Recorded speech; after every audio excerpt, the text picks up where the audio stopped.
아버지 하나님 고맙습니다. 오늘도 저희들을 하나님께서 지극히 사랑해 주심으로 말미암아 주님을 만나는 이 귀하고 복된 시간을 저희들의 영혼에 부어주신 줄로 생각하고 또한 깨달아 알게 되니 너무나 감사드립니다. 저희들은 그러기에 홀로 된 자들이 아니요 혼자 사는 자들도 아니며 오직 우리 주님과 함께 살아가며 동행하며 그 길을 같이 걸어가는 종들로 우리를 택하여 주셨사오니 우리로 당신을 영원토록 찬송하며 살아갈 수 있도록 그 영광의 복음을 날마다 들려주시옵소서. 오늘도 그와 같은 축복이 저희 모두 가운데 있기를 원하옵고 예수님의 이름으로 기도하옵나이다. 아멘. 자, 하나님 말씀 나눕니다. 자, 이사야 63장 오늘은 15절로 마지막 19절까지입니다. 이사야 63장 15절 이하 마지막 19절까지입니다. 우리 함께 읽겠습니다. 주여 하늘에서 굽어 살피시며 주의 거룩하고 영화로운 처소에서 보옵소서. 주의 열성과 주의 능하신 행동이 이제 어디 있나이까? 주께서 베푸시던 강곡한 자비와 사랑이 내게 그쳤나이다. 주는 우리 아버지시라. 아브라함은 우리를 모르고 이스라엘은 우리를 인정하지 아니할지라도 여호와여 주는 우리의 아버지시라.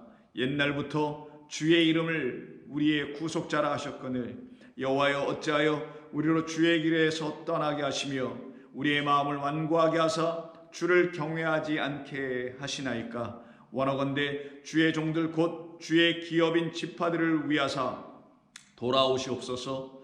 주의 거룩한 백성이 땅을 차지한 지 오래지 아니하여서 우리의 원수가 주의 송수를 유린하였사오니 우리는 주의 다스림을 받지 못하는 자 같으며 주의 이름으로 일컬음을 받지 못하는 자 같이 되었나이다. 아멘.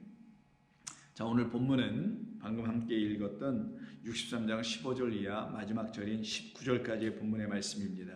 이 말씀에는 하나님의 사랑을 구하며 자비의 절대성을 알고 있는 어떠한 성도의 기도, 물론 이 본문은 이사야 선지자이지만 그 선지자만을 놓고 말하는 것이 아니니 묻 그 성도들이 있습니다. 하나님의 사랑과 자비가 아니면은 나는 무의미하다라는 것을 알게 된 성도. 그래서 하나님의 사랑만이 참사랑이며 하나님께서 베푸시는 그 자비, 헤세드 혹은 긍휼, 그 라캄이라고 하는 그 긍휼을 내게 부어주시지 않으면 나는 길에서 강도 만난 자, 그 누가복음 10장에서 말하는 그와 같이 피 흘리며 거반 죽어갈 수밖에 없는 그런 존재였었는데 우리 주님 내게 찾아오셔서 내게 부어주신 그 사랑 안에 영원한 하나님의 약속을 담아놓은 그 행하심, 그것을 십자가에서 다 이루어 내어주시는 그 자비와 긍휼로 말미암아 내가 살아났기 때문에 나는 날마다 하나님의 자비와 긍휼과 사랑을 구합니다 라고 하는 그 기도를 하나님께 드리는 사람의 한 기도가 오늘 본문입니다. 그런데 이 이사야 63장에서 왜 이사야 선지자는 이와 같은 기도를 드리는 것일까요? 이 기도라는 건 하나님께 간구함이죠. 그것은 바로 하나님의 뜻을 알았다라는 것이죠. 기도는 하나님의 뜻을 알고 구하는 것을 기도라고 하는 걸 여러분이 아시고 계시잖아요. 우리의 뜻과 소원을 위해서 구하는 것이 기도가 아니라 우리 성경, 우리 기독교가 말하는 기도는 자기의 생각을 이루기 위한 것이 아니라 하나님의 뜻이 무엇인지를 이제 알았기 때문에 그 뜻을 위하여 기도하는 자들이 기도하는 백성이며 그들의 기도가 참 기도인 것입니다. 그러기에 이사야 선지자의 기도는 바로 그와 같은 하나님의 뜻을 알고서는 그 뜻이 아직 다 이루어지지 않았음을 보았기 때문에 기도하고 있는 겁니다. 누구에게서? 이 땅의 사람들에게서죠.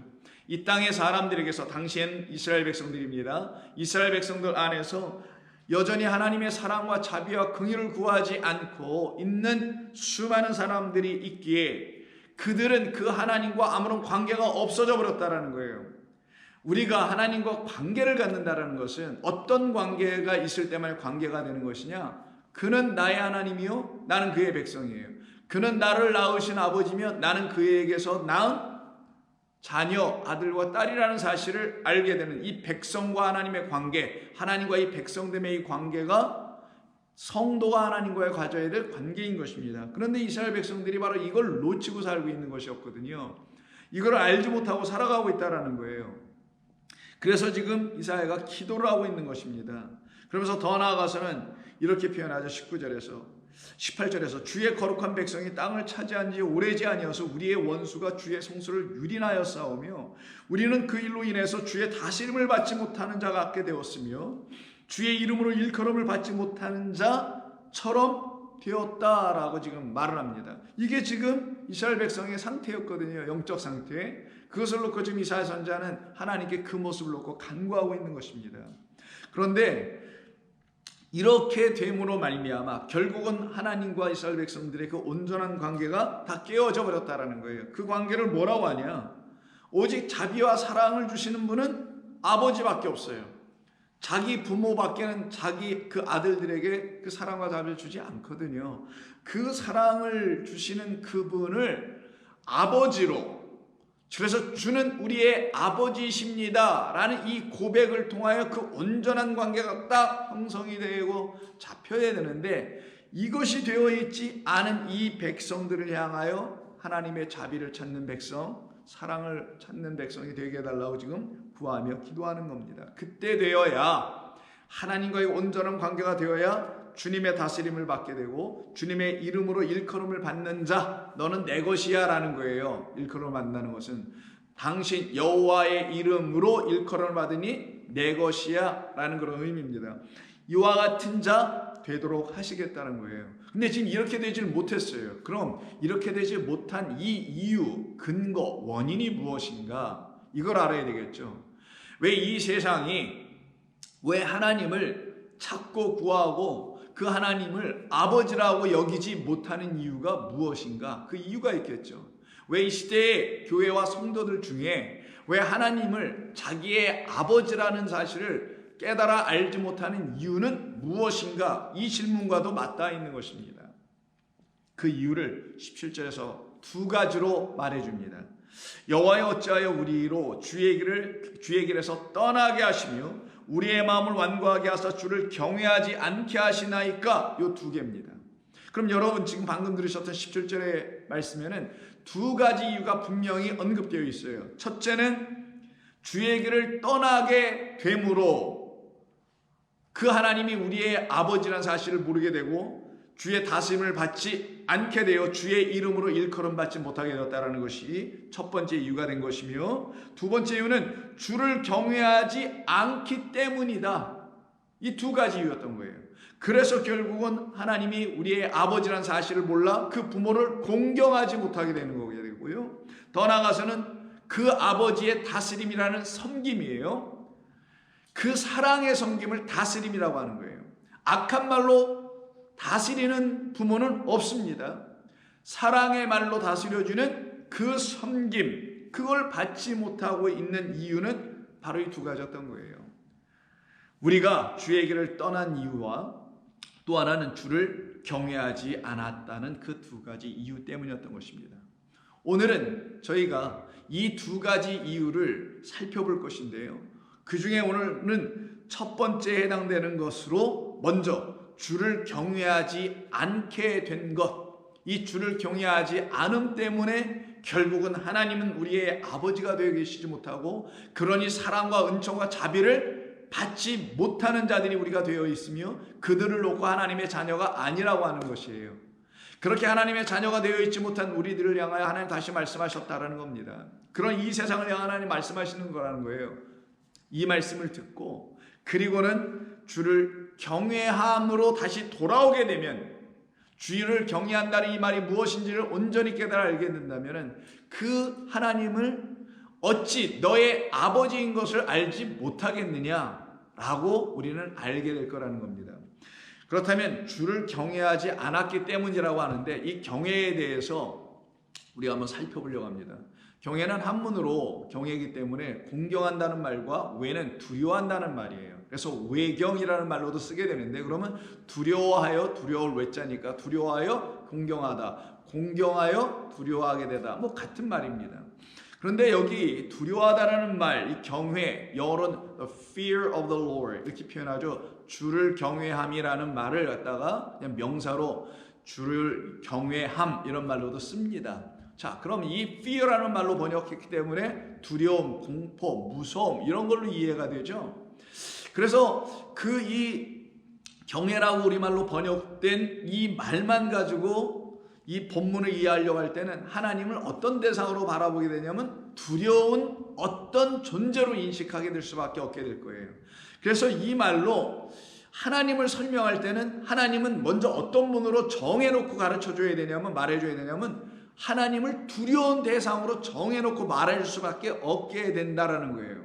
근데 이 경외라는 말 자체는 단순히 하나님을 두려운 대상으로 만드는 게 아니란 말이에요.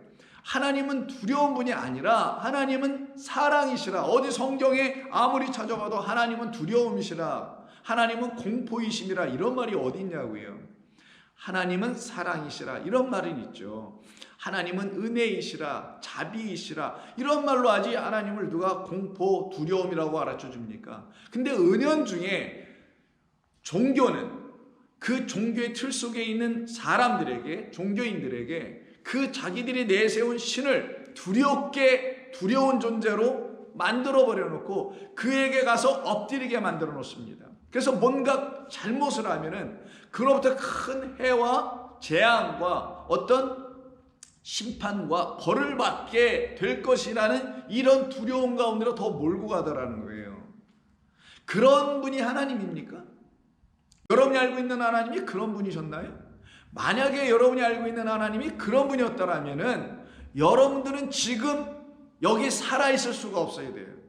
여기 살아있어서 지금 이런 설교를 듣거나 할 수 있는 존재가 못 됩니다. 우리 모두는 그런 하나님에서 다 맞아 죽었어야 되는 거예요.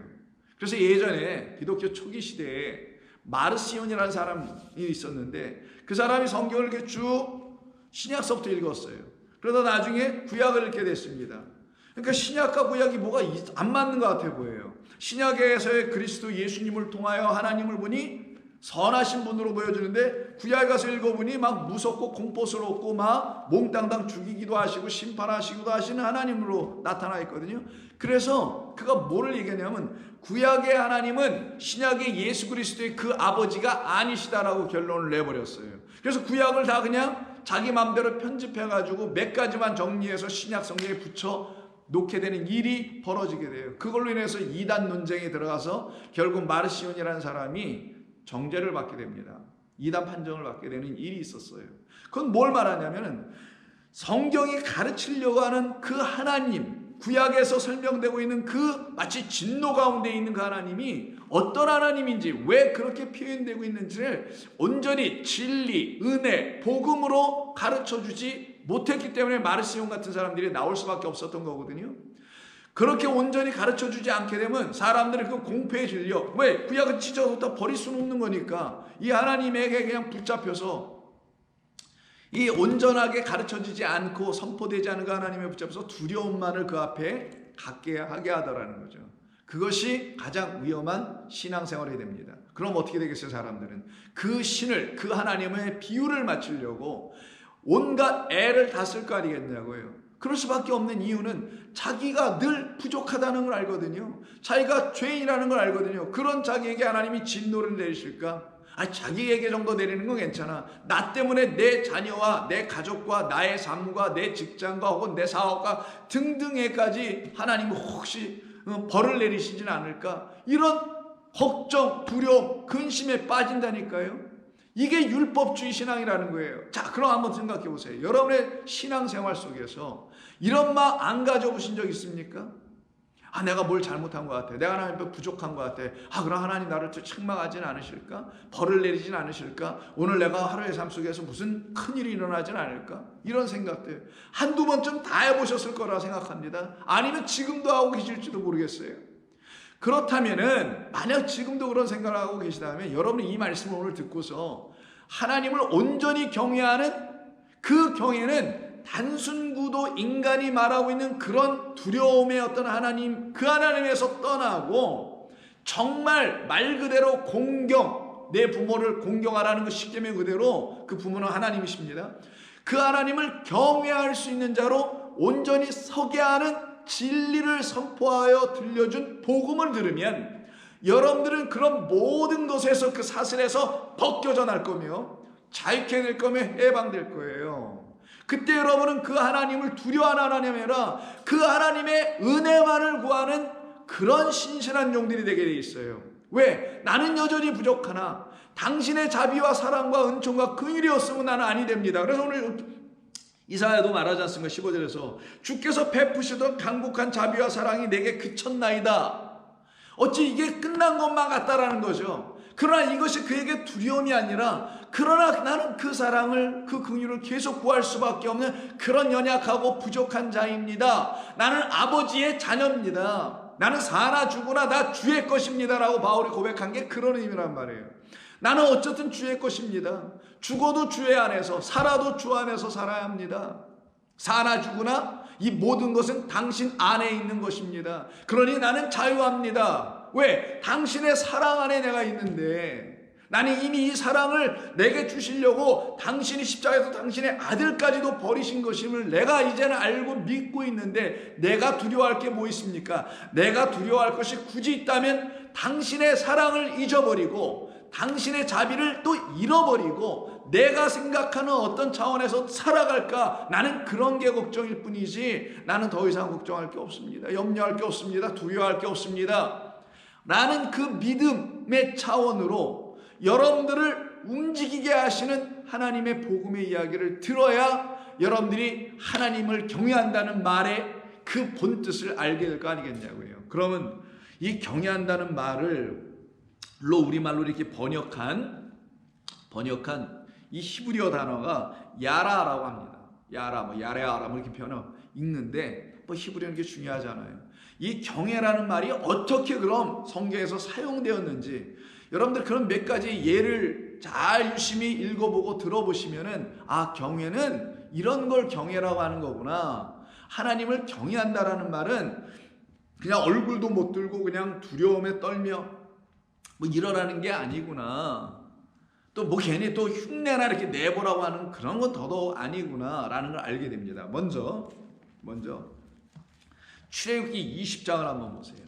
출애굽기 20장에 보게 되면 여러분 잘 아시면 출애굽기 딱 20장은 무슨 장입니까? 고린도전서 13장이 예를 들어서 사랑에 대해서 이야기한 사랑차이라고 사람들이 이름 붙이는 것처럼 출애굽기 20장은 그 유명한 십계명이 있는 장이에요. 알게 되는 겁니다. 그러면 성경을 많이 읽고 많이 읽다 많이 듣다 보면 자연스레 알게 되잖아요. 자, 20장 출애굽기 20장은 말 그대로 십계명이에요. 십계명을 모세에게 하나님께서 주십니다. 그리고는 마지막 10번째 계명인 내 이웃의 집의 것을 탐내지 말라 이렇게 말씀하세요. 그리고 곧바로 18절 이하에 어떤 말씀하시냐면 뭇백성이 우레와 번개와 나팔 소리와 산의 연기를 본지라 그들이 볼 때 떨며 멀리 서서 모세에게 이르되 당신이 우리에게 말씀하소서 우리가 들으리이다. 하나님 우리에게 말씀하시지 말게 하소서 우리가 죽을까 하노라. 이게 무슨 뜻인지 아십니까 여러분? 하나님이 말씀하면 자기들은 죽을 것 같고 모세가 얘기하면 우리는 들을 것 같고 살 것 같다. 이게 뭔 말이냐고요. 이게 무슨 말을 의미하는 거냐면은 이거 어떤 사람들은 또 고대 시대에는 신과 종교적 제의나 이런 걸 놓고서 판단하고 해석해서는 신에게 직접 할 수 없어서 중간 그 미디에이터라고 하죠. 중보자. 그게 옛날에는 무당이 한 겁니다. 무당을 통하여 혹은 종교의 어떤 중간 어떤 애 역할을 하는 사람, 요즘 말로 하면 신부니 목사니 어떤 종교인이니 이런 사람들에게 그런 사람들을 통해서 들어야만 하기 때문에 이렇게 표현한 것 아니냐라고 말하는 사람들이 있는데 반은 맞고 반은 틀립니다. 이건 무슨 말을 하는 거냐면 하나님, 모세, 이스라엘 백성이 셋을 놓고 얘기하는 거예요. 우리는 어떤 존재들이냐? 하나님은 영이신데 우리는 육이란 말이에요. 하나님이 뭔가를 말씀하셔요. 근데 말씀하시는 걸 놓고 여기 뭐냐면 우리에게 하나님이 말씀하시지 말게 하소서. 만약에 말씀하신다면 우리는 죽을까 하나이다. 이게 무슨 말이냐면 그의 말을 우리가 알아들을 수 있다 없다. 직접 못 알아듣죠. 하나님이 말씀하신 걸 못 알아들으면 그 말씀에는 생명이 있는데 생명을 못 갖게 되니 어떻게 되겠어요?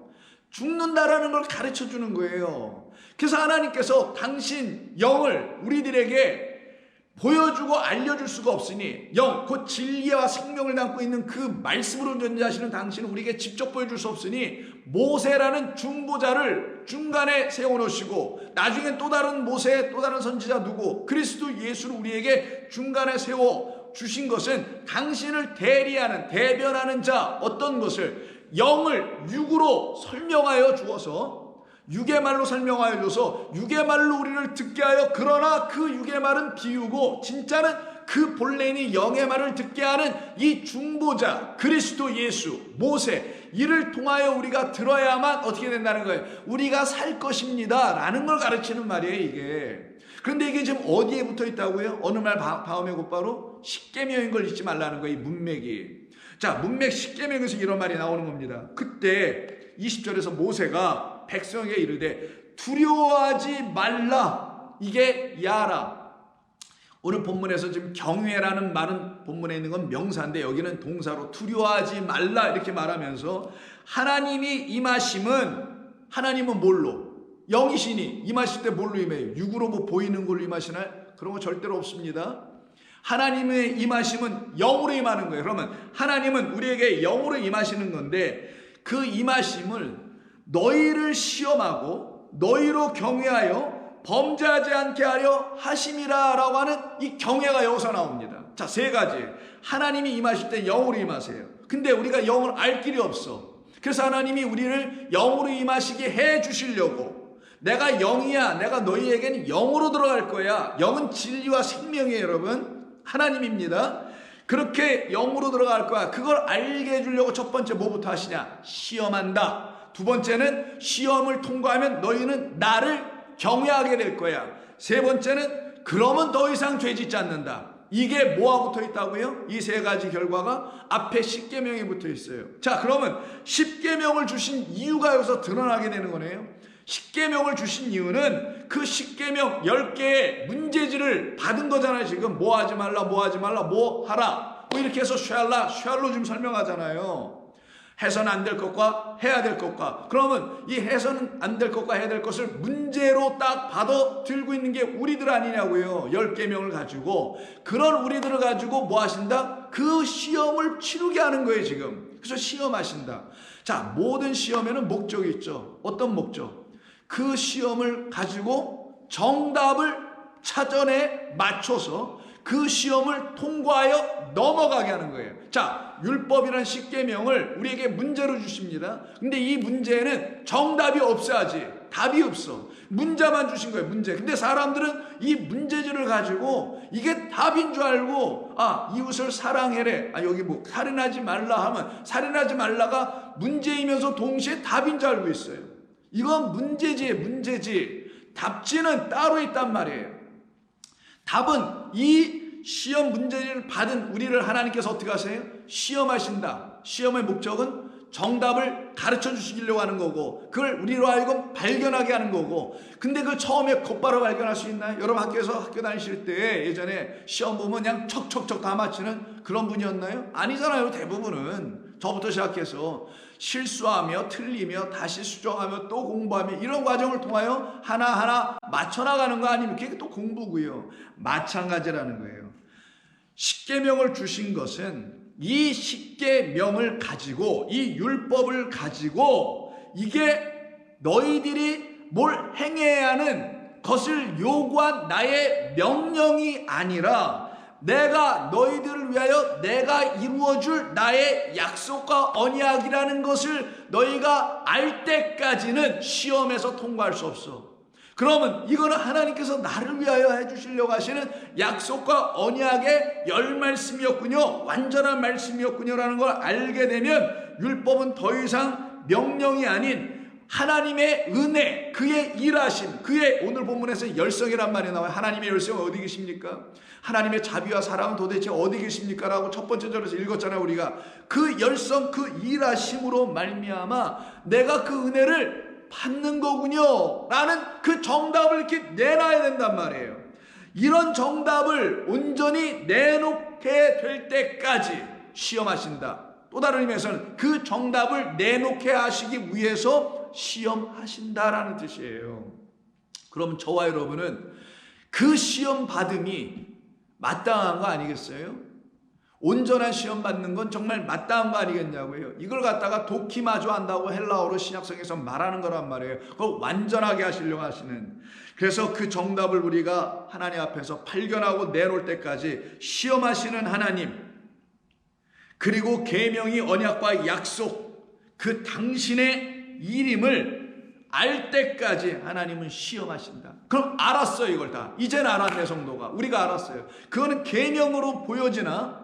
이거는 우리가 풀어낼 수 있는 게, 우리가 완성할 수 있는 게 아니구나. 그래서 우리 주님이 오셔서 어떻게 하신다고 했어요? 마태복음 5장에서 내가 율법과 선자를 폐하는 게 아니라 너희들이 이뤄내지 못한 걸 내가 완전하게 하려고 온 거야 라고 말씀하시잖아요. 그래서 그로 말미암아 다 이루어진 것이라는 걸 이제 알게 된 성도는 하나님의 사랑과 은혜를 배우게 될 거 아니겠냐. 거기서 이 중에 단 하나라도 못 지키면 우리는 안 된다니까요. 여러분, 하나님의 말씀을 단 하나라도 못 지키면 안 되는 거예요, 사실은. 그래서 1.1획도 가감해서는 안 된다고 말씀하신 이유가 거기에 있는 거예요. 이거 보니까 좀 어려운데 살짝 바꿔서 다르게 어떻게 해볼까? 이래서 안 된다라는 거예요. 다 지켜야 돼요. 근데 우리가 지킬 수 없음을 깨닫고, 또한 이것은 우리가 지켜낼 수 있는 차원의 것도 아님을 더욱더 깨달아 알게 되고. 왜? 우리가 육적 덩어리들이 뭘 이걸 하나님의 것을 어떻게 해결할 수 있고 어떻게 지켜낼 수 있냐고요. 그걸 철저히 아는 걸 겸손하다고 하는 거예요. 사실은 내가 할 일이 아니구나, 이게 겸손한 거 아니에요? 자기가 할 일이 아닌 것을 모르고서 껍적대고 괜히 덤벼들었다가 낭패나 당하고 창피나 당하는, 이건 겸손한 게 아니지. 자기의 오만이 더 드러나는 거 아니겠습니까? 근데 겸손하다는 게 뭐예요? 이건 내 일이 아니구나, 이거는 그의 일이구나, 이 모든 건 다 그의 일이었구나, 지어진 모든 게 그의 일이지 내 일입니까? 그게 우리의 일이, 인간의 일, 하나님의 일하심이었구나. 이걸 알 때 내가 그 앞에서 어떻게 되겠어요? 나는 경외가 어떻게 안 될까? 그걸 깨달을 때 하나님의 은혜가 무엇인지 알고 그가 나를 위하여 다 행하셨다는 사실을 알게 되는 이 계명이 드디어 나에게 언약, 약속하신 말씀으로 들려질 때, 내가 너 살인하지 않게 해줄게, 더 이상 헛된 재물 들여서 그런 살인하지 않게 해줄게. 그럼 어떻게 약속을 이루세요? 내가 내 아들을 내가 십자가에서 그 어린 양으로 너희를 위하여 드릴 테니까 너희 손에 그 양이 있는지를 내가 확인해 보겠다. 이렇게 이루신다라는 거예요. 모든 것을 다. 그러니 그걸 통과하게 되면 그 시험을 너희로 우리는 어떻게 되겠어요? 하나님을 당연히 경외하죠. 경외한다는 거예요. 감사가 조건이 되죠, 경외에는. 그리고 그가 누구인지를, 그 본질을 알게 되는 거지. 그는 두려운 분이 아니구나. 우리에게 뭘 요구하셔서 그거 못하면은, 그걸 이루어내지 못하면 혼이나 내주고 벌이나 주고 지옥에나 보내고 뭐 이러는 분이 아니고 상벌하고 하시는 그런 분이 아니구나 라는 걸 깨달아 알게 되네. 그럼 그분은 누구로 보여요? 그냥 사랑으로만 보이지, 사랑. 그래서 하나님은 사랑이시라, 이렇게 사랑으로만 보이게 되는 거예요. 이렇게 사랑으로 보여질 때 어찌 그에게, 그 하나님을 경외, 감사하여 엎드려 경배하는 그 공경이 이루어지지 않을 수 있겠냐고요. 당연히 이루어지죠. 그러면 더 이상 범죄하지 않게 될 것이다. 범죄는 뭐예요? 이 십계명을 못 지키는 거. 근데 십계명은 누가 지켜서 내가 지켜지게 되는 거예요? 그가 이루셔서, 그가 지켜주셔서 내게 이것을 나 선물로 은혜로 넘겨주시니 일하지 아니하고도 의롭다는 자는 복이 있느니라. 이 말이 그대로 내게 이루어지니 내가 뭐 더 이상 뭐를 하지 않게 되네요. 여러분, 하지 않음이 죄 짓지 않음이에요. 우리 인간은 뭐를 하면 다 죄를 지을 수밖에 없다니까요. 밥을 먹어도 죄예요. 무슨 밥을 먹고 뭐 찬송을 하고 이런 게 뭐 영광 돌리는 것 같아 보이죠? 다 자기를 위해서 하는 거거든, 자기. 그러니 뭐를 해도 우리는 죄예요. 그냥 뭐를 해도 다 자기를 위해서 할 수밖에 없기 때문에. 그런데 더 이상 범죄하지 않는 것으로 인정해 주시는 그 역사를 일으켜 주신다라는 거예요. 이때 우리가 비로소 뭐 할 수 있다? 경외할 수 있다. 그런데 이 경외하지 않게 되더라는 거예요. 우리가 이 본문에 지금 얘기하는 이 세상과 이 백성들이. 그것은 이유가 뭐였다라고요? 하나님의 법, 율법, 그 율법 안에 있는 그 계명 10말씀이 무엇인지를 알질 못해. 10말씀은 이 하나님의 말씀을 압축한 거고, 이 세상을 압축한 거고, 온 우주를 압축한 거고, 당신을 들춰내어 보여주시기 위해서 압축하여 말씀하신 것뿐인 거예요. 근데 그게 너무 귀한 말입니다. 너무 존귀한 말이죠. 그것을 알게 될 때에 그것을 무엇으로? 정답 딱 맞춰내. 뭘로? 은혜였구나. 이건 사랑 이야기였구나. 이건 나를 복되게 하시겠다는 그런 말이었구나 라는 걸 딱 알아들을 땐 그들은 그 말을 듣기 시작하지 않겠어요? 근데 이스라엘 백성들이 지금 이사야 선지자에서 말은 뭡니까? 너희가 하나님의 말씀을 버리고 바알에게 갔도다. 이거거든요. 그냥 전체 통틀어 한마디로 쉽게 요약해 말한다면 하나님의 말씀을 안 듣는 거예요. 그래서 시편 34편에도 보면은 6절에 이런 말을 합니다. 곤고한 자가 부르짖음에 여호와께서 들으시고. 이때 곤고한 자가 누굴까요? 하나님의 말씀이 안 들림을 알고 있는 사람이에요. 여러분 불편하지 마십시오. 이건 다 우리들에 대한 이야기입니다. 우리가 처음부터 어떻게 하나님의 말씀을 들어요? 또 매일매일 쫙 피면 하나님의 말씀 척척척척 들려오나요? 절대로 그런 일 하나님 주시지 않습니다. 뭐 교만할까 봐도 안 주시겠지만 하나님께서 당신의 영으로 들려주셔야 하기 때문에 그렇게 되지도 않는 거예요. 그래서 곤고한 자는 하나님께 부르짖게 돼 있어요. 여호와께서 그때 들으시고 그의 모든 환난에서 구원하셨도다. 여호와의 천사가 말씀을 운반해 주는 자죠. 하나님의 말씀을 진리로 우리에게 전달해 주는, 알게 해 주는 것을 천사라고 해요. 여호와의 천사가 주를 경외하는 자를 둘러 친쳐 주네요. 그리고 그들을 건져 주시는도다. 그때 그 백성은 무엇을 보게 되냐? 그 여호와의 사자, 선지자, 그 말라크들이 전해준 하나님의 사랑의 그 이야기를, 은혜의 그 복된 소식을 듣게 되겠죠. 그걸 놓고 8절에서 뭐라냐? 너희는 여호와의 선하심을 맛보아 알지어다. 언제? 그 천사들이 여호와를 경외하는 자들을 에워싸 주어서 야, 이 십계명은 이런 뜻이었어 라고 하나하나 깨달아 알게 해주네. 여러분 믿으십니까? 여러분에게 여호와의 천사가 있다는 걸 믿냐고요? 세상이 말하는 그런 천사들 말고 날개 있는 천사가 아니라 하나님의 말씀이라는 그 날개로 우리를 덮으시는 그 천사, 주의 사자. 맛보할 자다. 그에게 피하는 자는 복이 있도다. 너희 성도들아 여호와를 경외하라. 그를 경외하는 자에게는 부족함이 없도다. 야, 이게 얼마나 복되냐고. 이 세상 살면서 우리가 날마다 부족하니 뭐가 없니 이러고 사는 인생들인데, 그런 우리에게 너희는 하나도 부족함 없게 돼. 무슨 말로? 나를 경외한 이유로 경외하는 사람들에게 하나님이 주시는 게 뭐길래 이렇게 부족함이 없게 하시나요? 좀 더 보여줘. 젊은 사자는 궁핍하여 줄일지라도. 젊은 사자가 힘도 좋은데 왜 이렇게 궁핍하여 줄여요? 비유죠.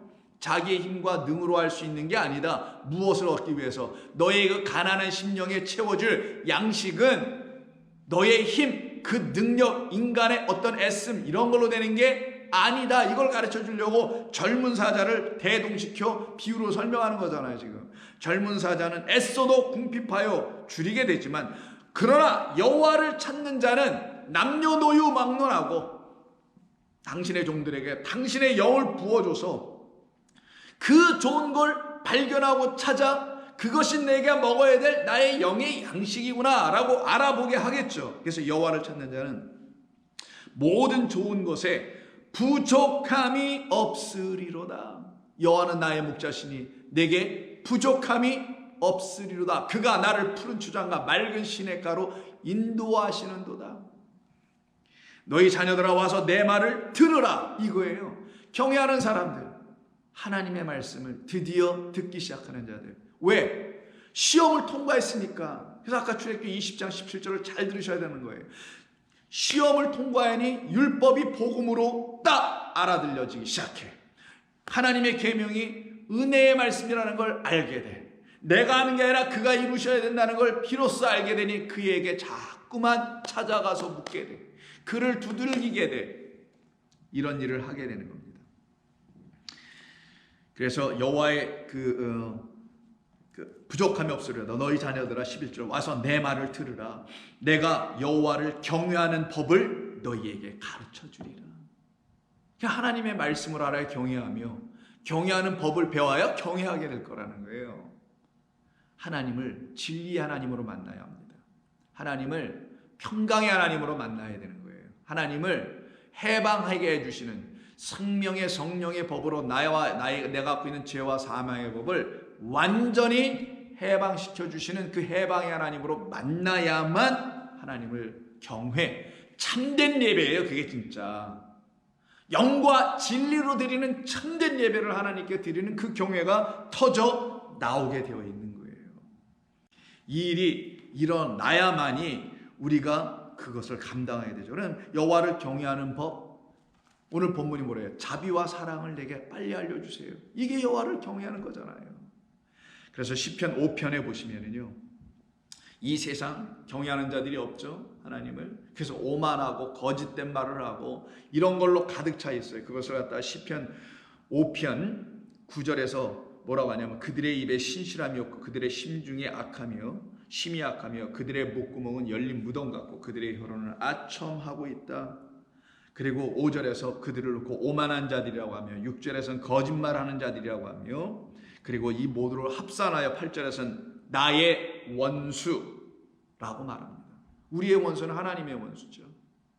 그게 같아야 돼요. 내 원수와 하나님의 원수가 같지 않으면 그건 우리 인간이 생각하고 어떤 인간관계 속에서 삶에서 빚어지는 해프닝으로 말미암아 관계 깨어짐의 원수들을 말할 것이 분명하나, 하나님의 말씀에 입각하여 나를 이 세상 사탄이 붙잡고 있는 어떤 악한 말을 주는 자들이 누구인지를 딱 알았어. 이제는 거기에서 벗어나려고 하는 그것을 놓고 원수됨을 깨달아 알게 되는 거거든요. 그래서 오만하고 거짓말하고 열린 무덤 같은 거짓된 혀로 말하는 그 모든 자들을 갖다가 원수라고 해요. 그러나 11절 뭐라고 합니까? 주께 피하는 모든 사람이 따로 있어요. 거기서 나와. 안 들어. 주께 피하는 모든 사람, 이 사람을 7절에서 뭐라고 하냐? 납니다, 나! 라고 얘기해요, 시편의 기자가. 오직 나는, 그 주께 피하는 나는 주의 풍성한 사랑을 힘입어. 그래서 여러분, 여호와를 경외하는 일은 하나님의 말씀 법이 내가 지키다가 난 죽을 수밖에 없는데 나 지키는 걸 스탑시켜버려. 못하게 하고서는. 그리고 하나님이 다 십자가에서 당신의 사랑을 다 들춰내 보여주심으로 그 풍성한 사랑을 내게 다 부어줘. 나는 복된 존재구나라는 걸 딱 알아듣게 해. 그래서 그 복음이 들려지게 해버려. 그때 그가 하나님의 그 풍성한 사랑을 힘있게 되어 있어요. 그때 그는 주의 집에 들어가요. 그리고는 주를 경외합니다. 그리고 하나님의 성전을 향하여 온전히 예배한다고 지금 7절에서 말하잖아요. 7절 다시. 오직 나는 주의 풍성한 사랑을 힘입어 주의 집에 들어가게 되며 그 안에서 영과 진리를 나에게 충만히 채워주시는 그 하나님의 도우심, 보혜사 성령의 도우심을 통하여 주를 드디어 경외함으로 예배할 것이다. 이 예배, 이 경외가 진짜 예배면 이런 예배를 진짜 경외라고 하는 거 아니겠냐고요. 이런 예배와 이런 경외가 우리 가운데서 터져 나오게 하시는 겁니다. 그래서 시편 111편을 한번 보시게 되면 그와 같은 사람들에게 하나님의 그 의는 반듯하게 딱 세워지게 되어 있어요. 인간의 내세우는 의로 말미암아 자기 의를 세웠던 건 다 무너지게 되어 있어요. 그게 모래 위에 세운 집들 아닙니까? 그러나 하나님의 의만 영원히 딱 세워지고 은혜와 자비를 구하게 되며 하나님이 주시는 그 양식 진리라는 생명을 날마다 공급받는 자가 돼요. 그래서 젊은 사자는 궁핍하여 추릴 줄 알아도 여호와를 찾는 자는 부족함이 없으리라고 했던 좀 전에 34편인가에서 읽었던 그 말씀 그대로 시편 111편 3절 이하에서 그의 행하시는 일이 존귀하고 어미하시며 그의 의가 영원히 서 있도다. 그의 기적을 사람이 기억하게 하셨으니 여호와는 은혜로우시고 자비로우시도다. 여호와께서 자기를 경외하는 자들에게는 양식을 주시며, 경외하는 자 누구예요? 나의 힘으로 되지 않네요 하나님. 그래서 하나님을 찾아 엎드려 기도해 간구해. 경외하는 자들에겐 자기 힘으로 뛰려고 하는 젊은 사자와는 달리 하나님만을 구하며 찾네요. 그러니 그들에게는 굶주림이 없죠. 부족함이 없죠. 양식을 주시며 그의 언약을 영원히 기억하시리로다. 그거는 당신의 언약을 우리 안에 계속 기억하게 해주시겠다는 거죠. 넌 내 언약의 백성이야, 이 말인 거예요. 내 언약대로 넌 지어졌네. 이렇게 우리를 만들어 가신다는 그런 말씀입니다. 그래서 9절에 여호와께서 그의 백성을 속량하시며 그의 언약을 영원히 세우셨으니 그의 이름이 거룩하고 지존하시도다. 여호와를 경외함이 지혜의 근본이라. 그의 계명을 지키는 자는 다 훌륭한 지각을 가진 자이니. 그러면 지각 없이 계명 못 지킨다는 거죠. 그래서 지각이 깨달음이에요. 자, 하나님의 말씀을 깨달지 못하면 하나님의 말씀을 지킬 수 없다는 뜻이에요. 율법을 깨닫지 않고 그대로 십계명을 깨달아 보려고 하지 않고 그대로 취하면 행위만 내놓게 됩니다. 아, 살인하지 말아야지, 공경해야지, 뭐 이런 걸로. 그러나 그 하나님의 계명을 깨달아 알게 돼. 그러면 그걸 어떻게 돼요? 온전히 지킬 수 있는 자들이 되는 거예요. 그 계명을. 그때 그들은 여호와 하나님을 경외하게 되네. 그러면서 이 하나님의 말씀을 깨닫게 하는 그 지혜의 근본이 여호와를 경외함에서부터 비롯되는 거구나. 그럼 하나님을 경외하는 자들에게는 하나님이 지혜를 주신다는 얘기네. 그 지혜로 하나님의 말씀을 깨달아가는 거네. 그럼 지혜는 뭐냐고요? 지혜가 그리스도입니다. 지혜가 바로 성령인 거예요. 그 지혜를 주시는 거예요. 그래서 다시 여호와를 경외함이 지혜의 근본이라. 그의 계명을 지키는 자는 다 훌륭한 지각을 가진 자이니 여호와를 찬양함이 영원히 계속되리라. 누구들에게? 바로 이런 존재들에게는 그런 일들이 쉼없이 계속 선포되죠. 그래서 이들은 더 이상 자기의 눈으로 보고 생각하여 판단하는 자들이 되지 않습니다. 하나님이 주시는 새 눈으로 보고 그리고 판단하여 온전히 서는 자들로 세워지게 되죠. 그래서 시편 119편 37절 이하를 보면은 내 눈을 돌이키게 하여 주옵소서라고 기도해요. 어디로부터? 나로부터. 나라는 눈으로부터, 내가 갖고 있는 그 눈으로부터 나를 돌이켜 허탄한 것을 보지 말게 하옵소서. 여러분, 이게 복 중의 복입니다. 여러분, 한문에 보다라는 것을 견이라고 하죠. 볼견자 씁니다. 볼견자는 눈목자에다가 사람인변을 썼는데, 사람인은 여러분 이렇게도 쓰지만 이렇게도 쓰는 거예요. 볼견자 밑에는. 이거는 어떤 걸 형상해서 갖고 문자로 만든 거냐면, 사람이 인자를 이렇게 해서 여러분이 알고 있는 그 인자는 서 있는 사람을 말하나, 이렇게 밑에다 아래 받침으로 쓰는 눈목민자 밑에 쓰게 되면은 어떤 뜻이 되냐면, 어떤 의미가 되냐면 무릎을 꿇은 자가 되는 거예요. 무릎을 꿇은 그런 사람을 말합니다. 이건 뭘 상징한 거냐면, 보다라는 거는 그 본질을 알기 위하여 꿰뚫어 보는 걸 말하는 거예요. 그러기 위해서 눈목자가 가장 중요한 건데, 눈이거든요. 눈은 이렇게 원래는 옆으로 낸 건데, 그래서 이게 두 개를 긋잖아요. 그럼 가운데 있는 눈동자를 그리려고 한 형상화한 거 아닙니까? 여러분 그 마음에 한번 그려보세요. 눈목자를 세우지 말고 옆으로 뉘어가지고. 눈이거든요. 근데 이 눈이 지금 얇아요. 가느들어. 그게 뭐냐면 동공이 작게 된다는 거예요. 여러분 보시면 뭔가 이렇게 안 보이면 여러분의 눈을 이렇게 개심치레하게 이렇게 눈을 이렇게 좁히죠. 왜 그런지 아십니까? 자세히 보려고 하면 이 동공이 많이 열리면 안 돼요. 다치면서 그 초점을 아주 정확하게 한 군데 맞춰야만이 그걸 자세히 볼 수 있게 되는 거거든요. 그래서 이게 작아지게 되는 거예요.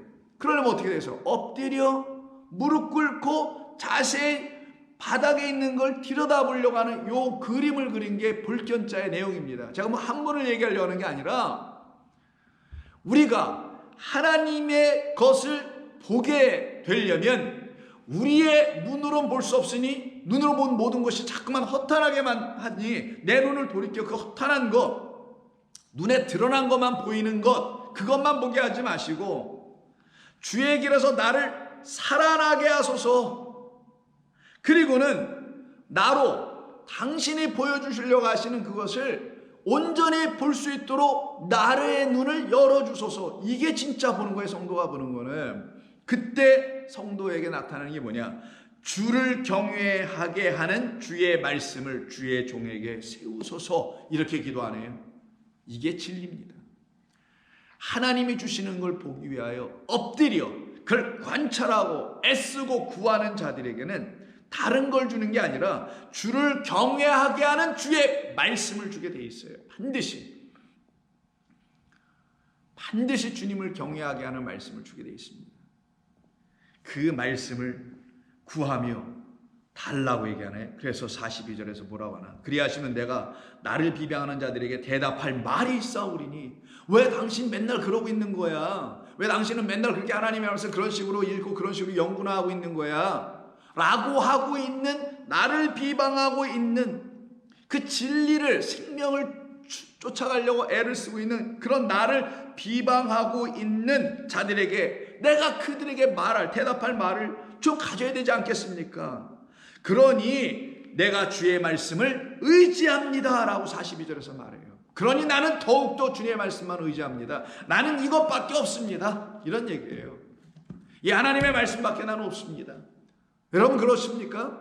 여러분 하나님의 말씀밖에 없어요? 여러분 삶에? 아멘 하셨는지 모르겠는데 이게 사람이 없으니 이게 아멘이 된 건지. 여러분 정말 하나님의 말씀밖에 없냐고. 나는 그러니 더욱더 주의 말씀으로 들어갑니다. 그때 뭐가 들려줄까 그들에게? 그러냐 내가 문 열어주리. 주의 진리의 말씀이 그때 들려지지 않겠습니까? 그들에게 보여지지 않게 되고 발견되지 않게 되겠냐. 찾으라 구하라, 구하라 찾으라, 그럼 열리라. 그게 바로 계시 아니냐고요. 계시. 하나님께서 우리에게 당신을 들추어 보여주시는 거 아니겠냐고요.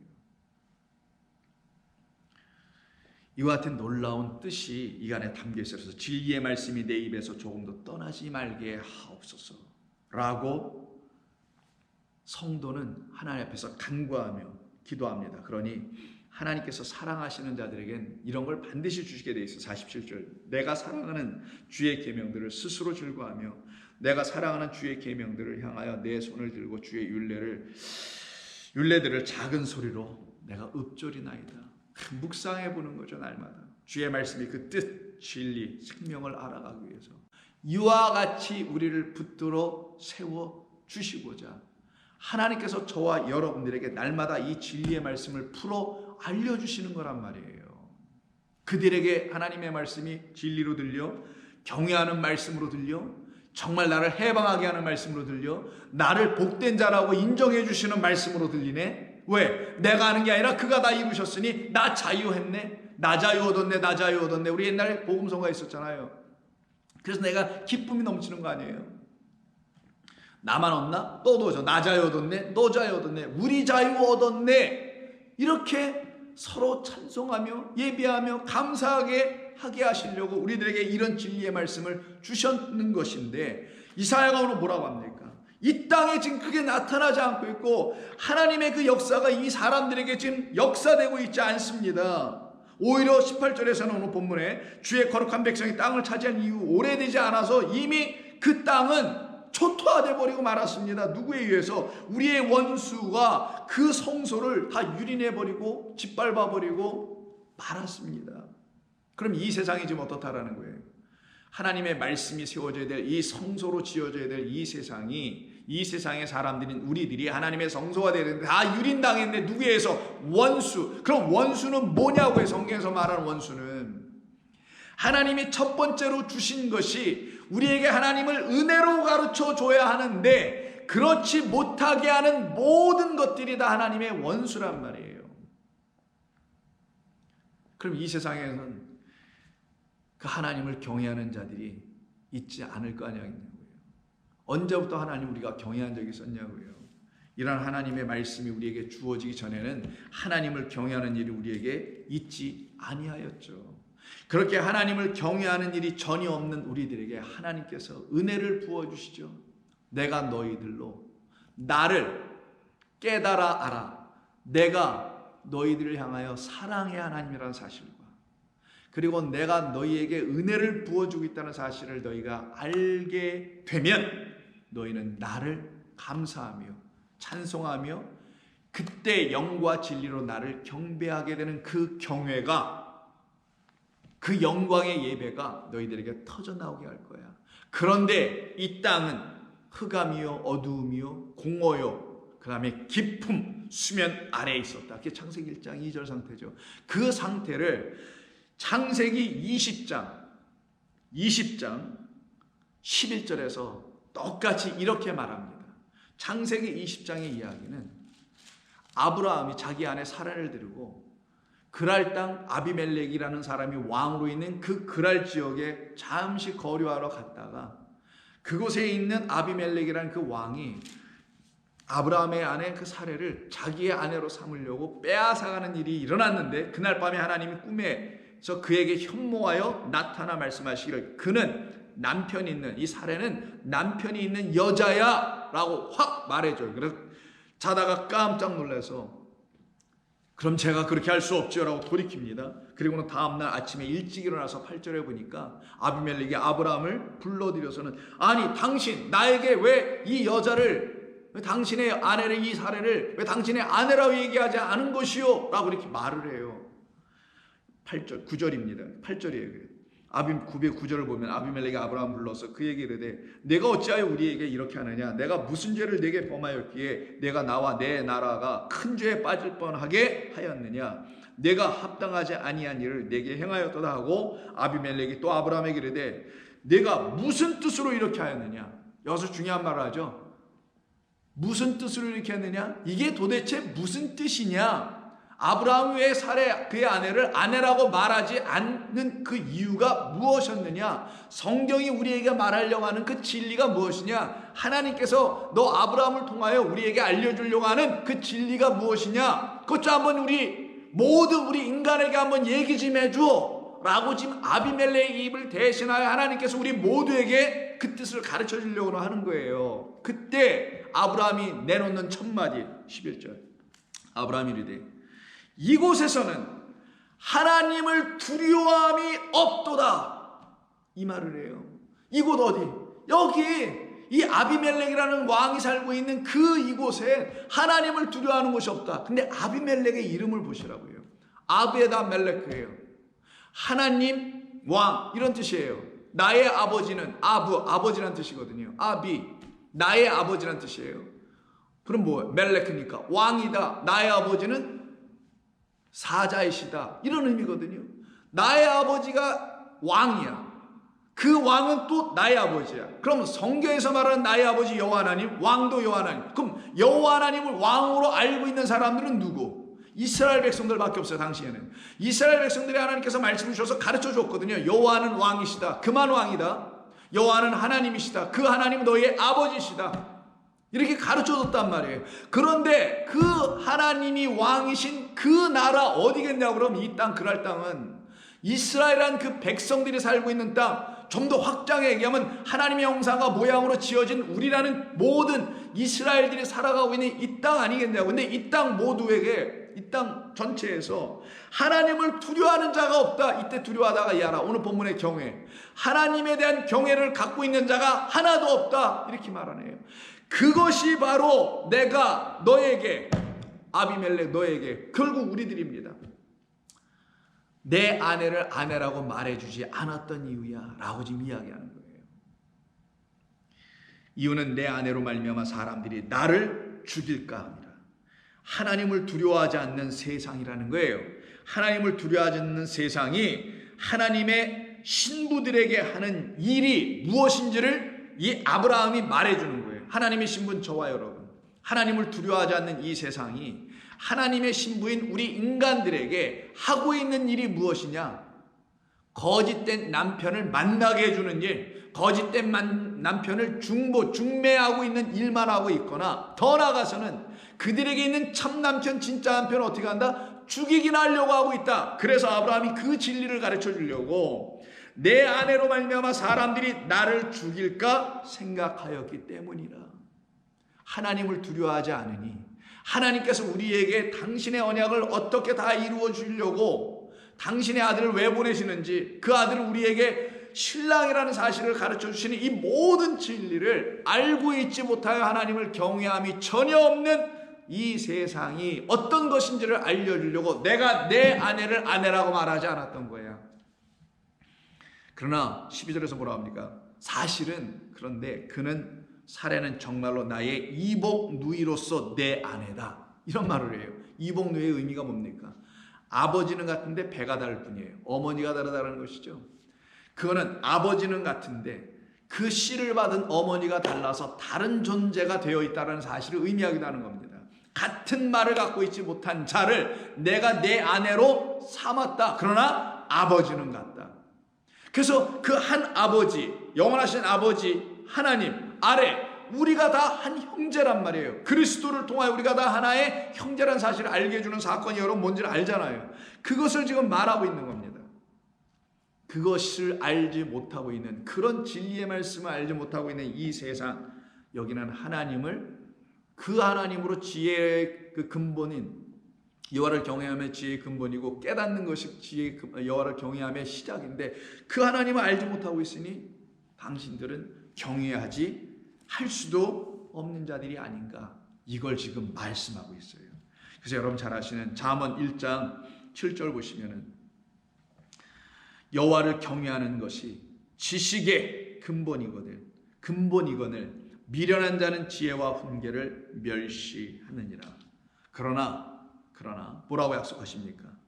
지혜가 길거리에서 외쳐 부르고 있다. 누구들을? 우리 미련한 자들을, 지혜가 없는 자, 여호와를 경외함을 가르치는 그 지식이 없는 우리들을 불러요. 지혜가. 그래서 1장 20절 지혜가 길거리에서 부르면 광야에서 크게 소리쳐 말하기를 너희 어리석은 자들은, 22절 어리석음을 좋아하며 거만한 자들은 거만을 기뻐하며 미련한 자들은 지식을 미워하니 어느 때까지 그러다가 여호와 경외함을 배우지는 못하여 멸망의 자리에서 사망할 거냐. 그러나 나의 책망을 듣고 돌이키라. 보라, 내가 나의 영을 너희에게 부어주며 내 말을 너희에게 보여주리라. 그럼 어떻게 되겠어요? 나의 영이 너희에게 들어가서 내 말의 뜻이 무엇인지를 알게 되면 너희는 여호와를 경외할 수 있는 그 지혜, 지식, 깨달음을 알게 되어, 율법과 계명은 그런 뜻이었으며 예수님은 이런 분이셨으며 이 모든 걸 너희들이 알게 될 거 아니겠느냐. 그때 너희들은 더 이상 지식을 미워하는 자, 여호와를 경외하는 것을 즐거워하지 않는 그 삶에서 떠나게 될 것이다. 그래서 29절 대저 너희가 지식을 미워하며 여호와를 경외하를 즐거워하지 아니하고 교훈을 받지 아니하고 하나님 내 말을 듣지 아니하려고 하나.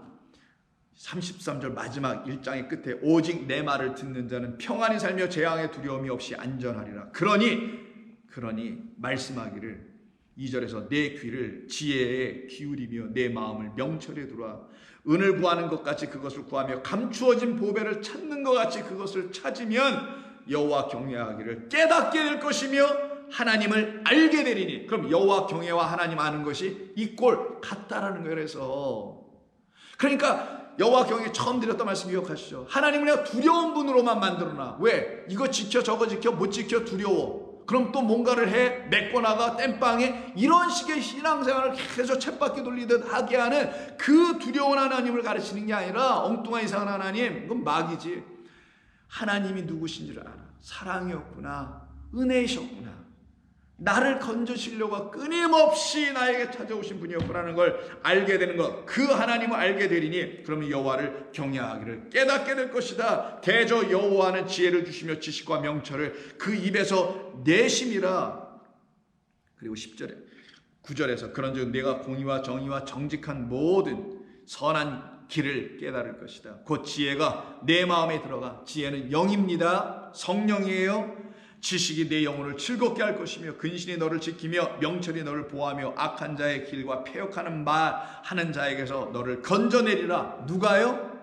성령이. 영이라 그랬잖아요. 지혜는 영. 그래서 1장 20절 지혜자가 부르고 23절에서 내가 나의 영을 너에게 부어줄 것이다. 내 영을 내 남종과 여종에게 부어줄 것이다. 뭐 성령 받은 성령주의자들이 아니라 그 지혜를 가르쳐주는, 하나님을 깨닫게 해주시는 분은 성령밖에 없으니까 내가 너희에게 보혜서 성령을 보내줄 것인데 그는 내가 너희에게 가르친 모든 것을 다시 기억나게 가르쳐 너희에게 분명하게 해줄 그분.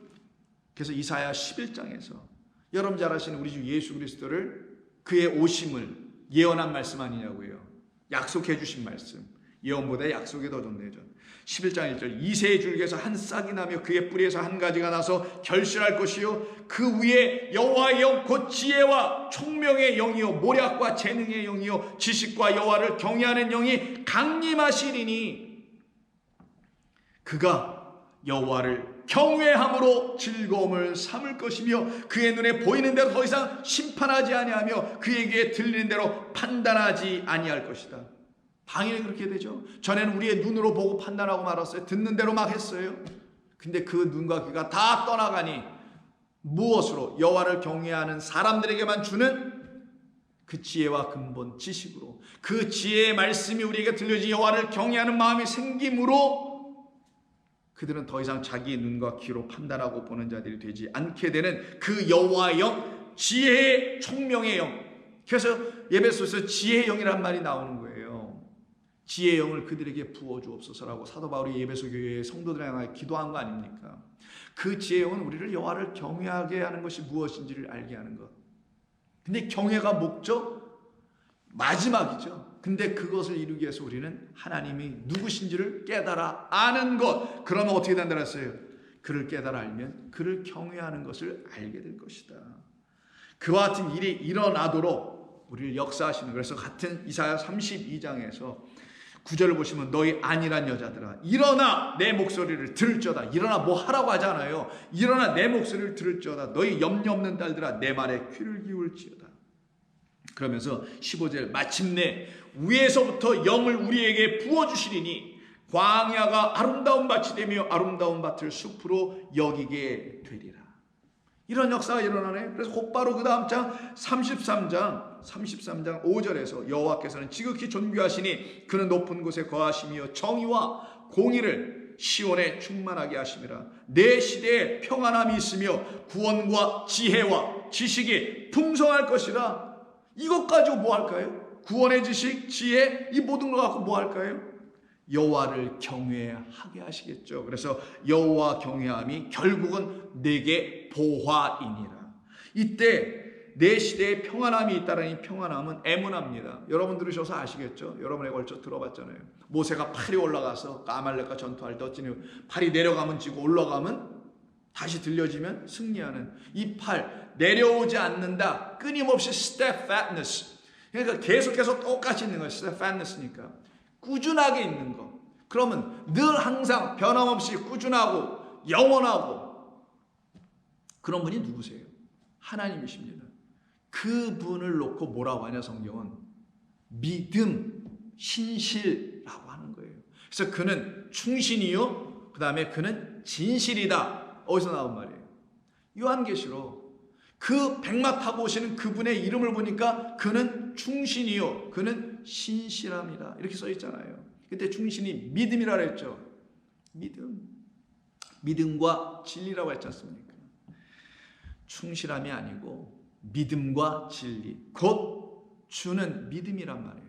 에므나는 뭐냐? 오직 의인은 믿음으로 말미암아 산다는 그 믿음이 또 에므나니 결국은 이 평안함이 아니라 내 시대에는 그 하나님을 온전히 믿게 하는 그 믿음이 있게 될 것이며 구원과 지혜와 지식이 풍성하게 되어 여호와를 경외하는 일이 너희 가운데 터져 나오게 할 것이다. 무엇으로? 율법으로 언약이 무엇인지 알게 됐을 때. 율법 버리고 언약은 없어요. 율법 계명으로 복음을 듣기 시작했을 때. 그래서 예레미야 32장 36절 이하에서 이 언약이 뭔지 모르고 율법 아래 있는 자들을 칼과 기근과 전염병을 맡고 있는 자라고 하는 겁니다. 그와 같이 있는 사람들에게 하나님 또 약속해 주세요. 뭐라고? 그러나 그들은 내 백성이 되겠고 나는 그들의 하나님이 될 것이라. 내가 그들에게 한 마음과 한 길을 주어. 나는 두 개 안 준다. 하나만 준. 두 개 주면 혼돈하잖아요. 어디 길로 가야 될지. 두 마음 헷갈리죠. 안 되죠. 한 길, 한 마음만 준다. 이걸 진리라고 그래요. 자기를 주어 자기들과 그 자기 후손의 복을 위하여 항상 나를 경외하게 하고 내가 그들에게 복을 주기 위하여 그들을 떠나지 아니하리라 하는 이러한 영원한 언약을 그들에게 세우고 나를 경외함을 그들의 마음에 두고 나를 떠나지 않게 할 것이다. 내가 기쁨으로 그들에게 복을 주되 분명히 나의 마음과 정성을 다하여 그들을 이 땅에 심으리라. 그러면 언약으로 이루어지네요. 그 언약으로 오신 분이 누구예요? 우리 주 예수 그리스도. 그럼 우리가 경외해야 할 분은 누구? 그리스도를 경외해야죠. 그리스도는 사람입니까? 인간인가요? 아니죠. 그리스도는 누구예요? 하나님. 그분은 말씀이에요. 태초에 말씀이 계시니라. 그 말씀으로 오신 분을 그리스도, 그분을 또 하나님이라고 하잖아요. 그러면 그리스도를 경외해야 되겠네요. 곧 다른 말로 하면은 그의 말씀을 경외해야 되겠네요. 그 말씀이 우리에게 들려지면 하나님을 경외하는 일이 우리에게 터져나오겠죠. 그래서 예배소서 5장 18절 이하에 성령을 주신다고 했죠. 성령을 받는 사람들에겐 주의 영이 임하면 여호와를 경외하는 지식과 지혜가 그들에게 임하게 되죠. 그래서 술 취하지 말라. 이는 방탕한 것이 오직 성령으로 충만함을 받으라. 그러면 너희들에게 여호와를 경외하는 기쁨, 참된 시와 찬미, 노래, 예배, 경배, 영과 진리의 예배가 일어나겠죠. 그래서 시와 찬송과 신령한 노래들로 서로 화답하며 너희의 마음으로 주께 노래하며 찬송하며 범사에 우리 주 예수 그리스도의 이름으로 항상 아버지 하나님께 감사하라. 그래서 아까 뭐라 그랬어요? 제가 하나님이 누구신지를 아는 것, 그러면 감사가 터져나오게 돼 있고, 왜? 그는 나를 사랑으로 구속하셨고 은총으로 구원해내신 그 하나님의 사랑을 내가 알았으니 그러니 어찌 감사하지 않을 수 있어. 그래서 그를 아는 것과 감사는 하나님을 경외하는 거에 밑바탕에 밑바탕. 그렇게 하나님께 감사하며 그리고 그리스도를 경외함으로, 여기서 경외가 나오네요. 그리고 그리스도를 경외함으로 피차 복종하라. 그러면서 나오는 말이 아내들이여 자기 남편에게 복종하라. 이 복종이 뭐예요? 엎드려 경배하는 거예요, 사실은. 그러면 나머지는 다 뭡니까? 비유죠. 그리스도 그 말씀에 순종하라는 뜻인 거예요. 그 말씀을 순종하는 것, 말씀을 들으려고 하는 것, 이걸 그리스도를 경외하는 것이다. 그럼 여호와 하나님을 경외한다는 말이 이제 나오네요. 뭐겠어요? 하나님의 말씀을 듣는 것, 하나님의 말씀에 엎드리는 것, 그것이 바로 하나님이 우리에게 주시려고 하셨던 축복이며 그것이 우리에게 세워지는 하나님의 흠없고 거룩한 백성 교회. 그래서 27절 자기 앞에 영광스러운 교회로 세우사 티나 주름 잡힌 것이나 이런 것들이 없이 거룩하고 흠이 없게 하시느라. 이건 신부들에게 쓰는 말이죠. 그런 우리로 삼으시려고 이렇게 하신 것이다. 이게 오늘 우리가 첫 번째로 들어야 될 내용, 즉 그분이 우리에게 아버지시라는 것을, 하나님은 아버지시라. 그리고 그가 보내신 그리스도에게, 그 말씀에게 경외할 때 그 말씀이 존귀하다는 것을 깨달아 알게 되지 못하면 오늘 본문처럼 그 하나님은 우리에게 아버지가 되지 않죠. 그리고 그 하나님의 다스림을 못 받아요. 주의 일컬음을 받지 못하게 되나. 이제 우리가 알게 되네. 그럼 우리는 그분이 나의 아버지시구나, 나의 부모구나, 친부모구나라는 걸 철저히 알게 돼요. 그를 경외하는 사람들로 세워지게 됩니다. 내일은 그 아버지를, 하나님을 아버지로 알지 못하게 됐던 두 번째 이유인 주의 길을 떠나게 됐던 것이 무엇인지, 그럼 떠나지 않아야 되겠네요. 그것이 무엇인지를 내일 함께 나누며 또 은혜 받기를 원합니다. 기도합니다. 하나님 고맙습니다. 오늘도 저희들에게 주신 말씀을 통해서 우리의 영혼을 복되게 하시고 살찌우게 하시는 하나님의 말씀을 들려주시니 고맙습니다. 성도들로 하여금 이 말씀을 생명의 말씀으로 다시 성령께서 가르쳐 주시는 대로 듣고 깨달아 알아갈 수 있도록 역사해 주옵소서. 성도들을 게으르게 하지 마시고 깨어 일어나게 하여 주셔서 주의 말씀으로 지어져 가는 종들 다들 되기를 원하옵고 예수님의 이름으로 기도하옵나이다. 아멘.